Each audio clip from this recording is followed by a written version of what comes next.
Female Education, Physical Training by Reverend S. W. Fisher. I have presupposed three things in reference to education. The field which it covers is also threefold: the body, the intellect, and the heart. The body is the living temple of the soul. It is more than a casket for the preservation of the jewel. It is more than the setting of the diamond. It is more even than an exquisitely constructed dwelling wherein the soul lives and works and worships. It is a living, sensitive agent into which the spirit pours its own life, through which it communes with all external nature, and receives the effluxes of God streaming from a material creation. It is the admirable organ through which the man sends forth his influence either to bless and vivify, or to curse and wither. By it, the immortal mind converts deserts into gardens, creates the forms of art, sways senates, and shreds its plastic presence over social life. The senses are the finely wrought gates through which knowledge enters the sublime dome of thought, while the eye, the tongue, the hand are the instruments of the spirit's power over the outer world. The soul incarnate in such a body enjoys a living medium of reciprocal communication between itself and all things without. Meanwhile, the body itself does not arrive here mature in its powers, nor does it spring suddenly from the imbecility of the infant to the strength of the man. By slow development, by a gradual growth, in analogy with that of a tree whose life is protracted, it rises, after years of existence, to its appointed stature. Advancing thus slowly, it affords ample time for its full and free development. In this physical training there are 2 points of special importance. The first is the removal of all unnatural restraints and the pressure of unhealthy customs. The second is the opportunity, the motive, and the habit of free exercise in the pure air of heaven. These, as causes of health and fine physical development, are interwoven, as are their opposites. In the progress of society from barbarism to refinement, it has often been the case that men, in departing from what was savage, have lost that which was natural, and in their ascent from the rude, have left behind that which was essential to the highest civilization. In escaping from the nakedness of the barbarian, they have sometimes carried dress to an extreme of art which renders it untrue to nature and productive of manifold evils. In ascending from the simple and rude gastronomy of the savage, they have brought the art of cookery to such an excess of luxury as to enervate society by merely factitious appetites. In the formation of habits of life, social intercourse and amusements adapted to a refined state, they have introduced many things at war with a healthful development of both body and mind. The manly exercises of swimming, skating, riding, hunting, ball playing, the bracing walk in storm and sunshine, the free ramble over hill and dale, all adapted to develop an independent, self-relying character, with the occasional reunion where wit, science, healthful industry, and serene piety shed their benedictions, associating that which is free and bold with the refined and sacred. All these are, in many cases, displaced by frivolous and less healthful excitements.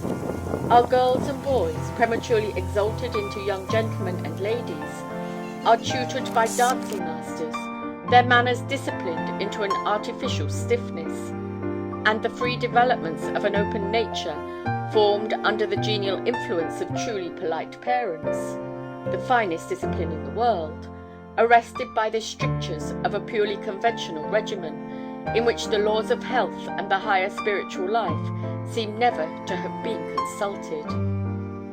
With such a physical training associated with a corresponding education of the mind and heart, they are ripe for the customs and fashions of life in harmony therewith, and totally averse to the purer, manlier, and nobler duties and pleasures of a better state of society. To dress and exhibit themselves, to crowd the saloon of every foreign trifler, who under the abused name of art, and for the sake of gold, seeks to minister to us those meretricious excitements which associate themselves with declining states and artificial forms of life, to waste the most precious hours of night set apart by the God of nature for repose, in dancing, eating, drinking, and revelry, follow naturally enough upon such training. Then in the rear come disease of body and mind, broken constitutions and broken hearts, and last of all, with grim majesty, death, prematurely summoned, avenges this violation of the laws of nature upon the miserable victims, and quenches the glare of this brilliant day in the darkness of the tomb. How utterly different is such training and such modes of life consequent upon it from those which are dictated by a thorough understanding of our nature and the great purposes of our existence. For in all these things we shall find there exists a connection sufficiently obvious between the right education of the spirit and the body, and that so strong is their mutual influence as to render it of great importance to care for them both in harmony with each other. Then shall we regard the perfection of the form and the vigour of our bodily powers. Casting away whatever did not consist with the health and finer developments of the physical system, we should pursue that course of education which best prepared the body for its grand work as the living agent of the spirit. In considering physical training, it is allowable for us to look both at beauty and intellectual power.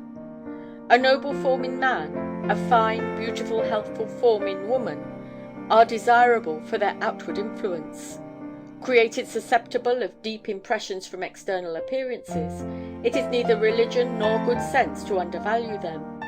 That men generally have overestimated their worth is a reason why we should reduce them to their true position, and not sink them below it. The palace of the soul should befit its possessor, and as God has taken pleasure in scattering images of beauty all over the earth, and made us susceptible of pleasure therefrom, it is right that in the education of our children we should seek for the unfolding of the noblest and most beautiful forms. Shall we beautify our dwellings, adorn our grounds with plants, flowers, and trees of various excellence, improve the breed of our cattle, and yet care not for the constituents and forms of those who are on earth, the masterpieces of divine wisdom and possessors of all this goodly heritage? Most of all, however, as the agent of the spirit, should we seek to rear our children in all healthful customs and invigorating pursuits. It is possible, indeed, that a mind of gigantic powers may sometimes dwell in a feeble frame, swayed to and fro by every breath of air, but we are sure that such a physical state is the source of manifold vexations, pains, and loss of power.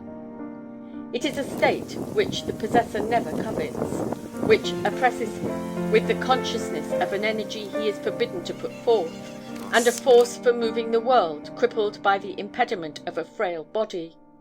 For the full discharge of all the duties of life, for the affording of our mental powers a fair field for their action, and especially for the education and advancement of succeeding generations, it is indispensable the vigour of the body should correspond to the vigour of the intellect, so far as to constitute the one the most efficient agent of the other.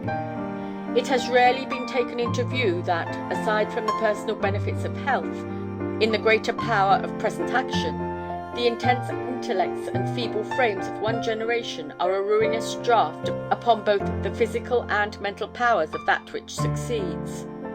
A race of overwrought brains in enfeebled bodies must be recruited from a more healthful stock, or their posterity will, in time, decline into idiocy or cease from the earth. The process of degeneracy, by an infallible law, will pass from the body to the intellect, and the descendant of a Luther or a Bacon go down to the level of the most stupid boor that drives his oxen over the sands of southern Africa.